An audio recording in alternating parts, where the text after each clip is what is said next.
Здравейте! Само чакайте малко. Така както казвам, здравейте! Днес ще ви покажа няколко неща от моите, както ви обещах, бижута. Т.е. само мои, които не си ги разделяме с майка ми, ами са само мои. Няма да показвам гримове, червила, показвам само колиета и обици и такива. Обици май няма. Това е едната кутия, която не стара изобщо добре. Както да е.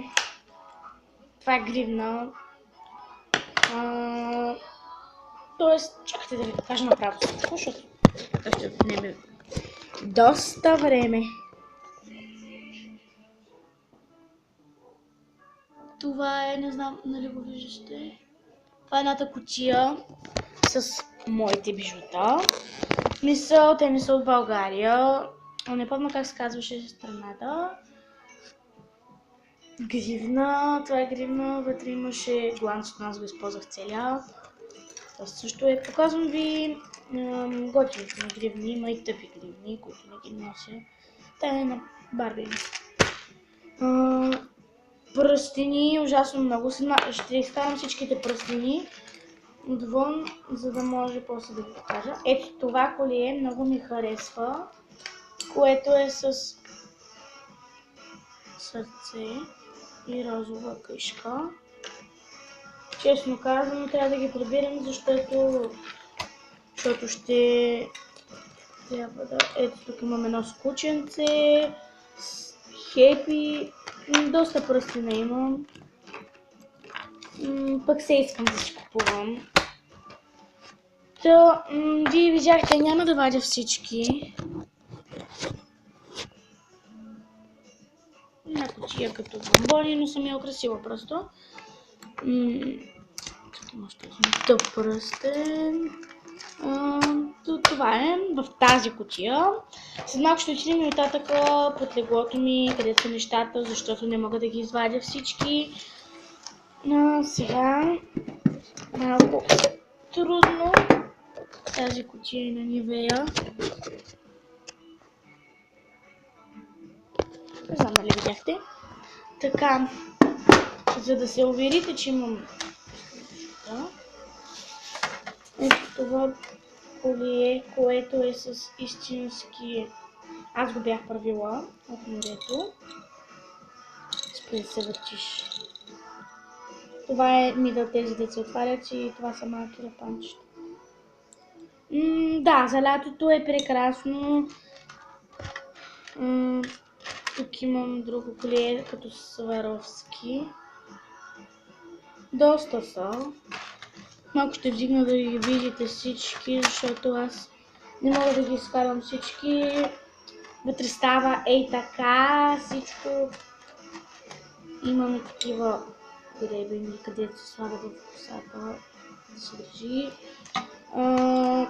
3. Мисля, че има 4, не знам къде е другия.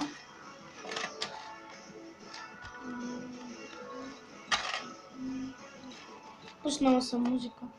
Имах едно сърце, едната половинка беше от моето гадже, мисъл бившия ми, а другата е от мен, но не мога да го намеря,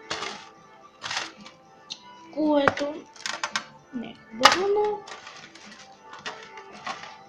така имам ластички тук, ще вдигна да видите.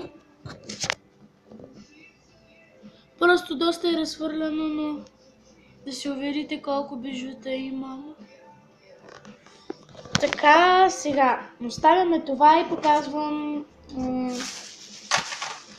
пръстенчетата, които са 7. Мисля, че долу в избата имам още, но не мога да слезна сега, защото вън е доста студено. Едното е, мисля, че съм го носила в училище. Имах още едно, което беше на майка ми, много хареса, но падна за едно легло и не можахме повече да го изкараме. Това е ягодка, ако виждате. Тук, който ми е любим, от всичките. Не всички, ами това е кученце. И знам, че моята госпожа много ще го хареса, ако ви го покажа, защото тя обича кучетата. Този е детски, който не го ползвам. Този е с цвета и пише Happy. Жълто. Този също е детски. Но този вече е за големи, който не знам дали го виждате. Сине. На мен много ми харесва синия цвят за това. Така, продължаваме, защото клипчето стана много дълго и имаме още доста неща. Което и под леглото имам и трябва да ви показвам. Може да направим и за път. Така, това е за... Как да ви го покажа, много е стегнато. Слага се на главата и седи като... Как да е така? Ето така седи. Малко по-нагоре. Така да е. Преди бяха много модерни. От тези ластици, големите и дебелите, които бяха комплекс с един клин, с същия, абсолютно същия цвят. И когато бях по-малка, на куклите си бях правила тези плътове. Имам, вижте ги колко са, много. 1, 2, 3, 4, 5, 6 от този цвят и сигурно 6 от другия. Ето точно от този, същия клин има.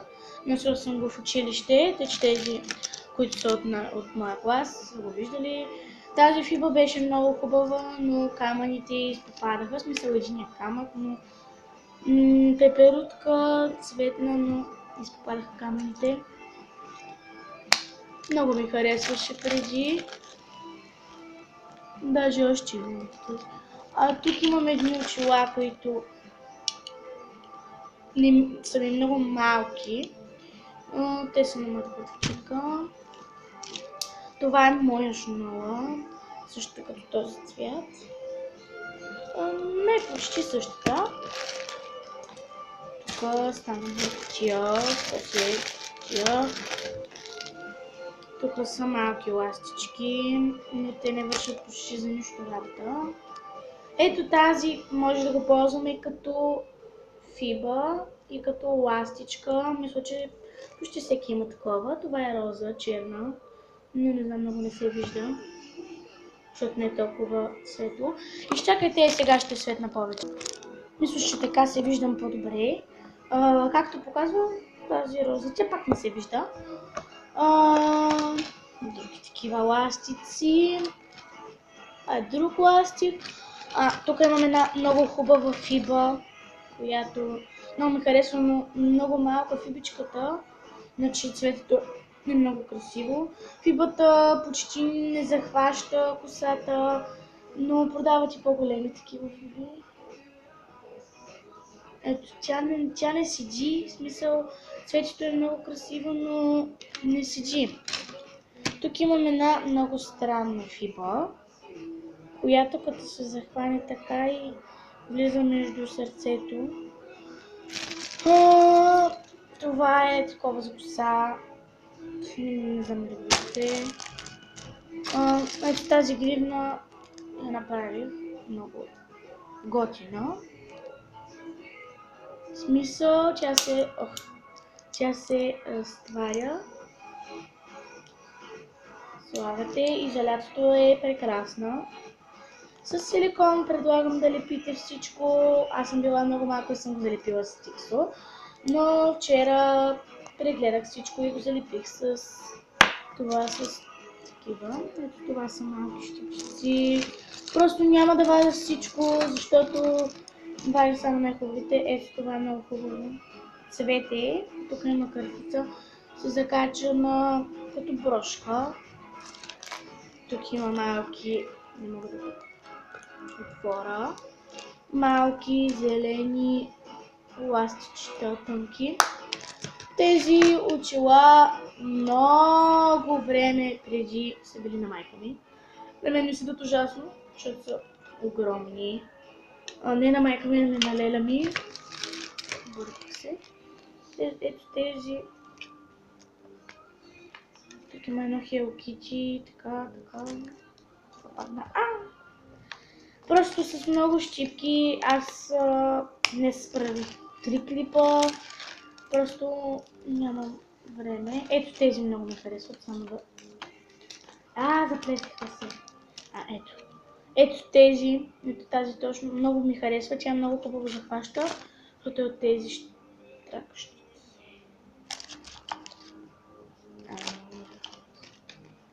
Тук има една, която щях да влезна с нея да се изкъпя и малко се е изтила. Много хубави с сърце, за светиване, ми ги дадоха. Тази също е много хубава, пак такава захващаща. Много са хубави, много удобни. Тези са на Мики Маус, тези, които обичат Мики Маус. Просто много. Вие видяхте колко са. Ето това венче, това трябваше да е тук. Обаче, много хубаво, но просто ето това тук долу много ръби. Защо съм го? Това е друго. Аз забравих да ви покажа. Това венче е силиконово, което помага за косата ви да не се запарва и такива. Много се разтяга. Удобно е за по-пълни, т.е. не по-пълни, ами по-големи глави. Прибирам ги, защото няма време, клипчето стана много дълго. Сега трябва да ходим до татъка, после ще подреждам. Сега ще ви покажа, нали? Обиколихме вече моята стая, но ви показах долу под дивана какво е. Ето, това тук още, не знам дали го виждате. Не питайте това какво е. Така, сега ще ви покажа нещо, което знам, че ако човекът, който ми го е подарил, гледа, ще се зарадва ужасно много. През рождения ми ден, това от Джамбо го взехме, кариолка. Много готино беше. Ето тази гривна я подари бившото ми гадже, което ми изневеряваше от началото. Но както и да е, за това няма да говорим сега. Говорим за какво ще намерим тук. Повече няма да търсим. Вие сами видяхте какво е отдолу по теглото ми. Виждате тези чанти. Тези чанти са пълни с всякакви такива герданчета, ластичета, всякакви такива.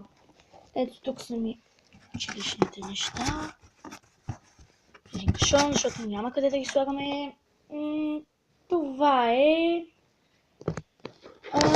Ако ви е харесал клипа, дайте палец нагоре и се абонирайте за моя канал. Коментирайте и вие знаете какво да правите още. На здраве. Съжалявам де. И сестра ми преди малко. И братовчетка ми преди малко крик нея, затова викам на здраве. Съжалявам. Ако ви е харесал клип, дайте палец нагоре и вие знаете какво да правите. Коментирайте, абонирайте се. Днес направих 2 клипа, дано да са ви харесали другите 2 и този, общо 3. Мисля, че стаята ми е много разхвърлена. Да, не го казвайте в коментарите, защото то се знае, че е разхвърлена. Благодаря ви и свършваме, защото клипът стана много дълъг и това е. Хайде, чао!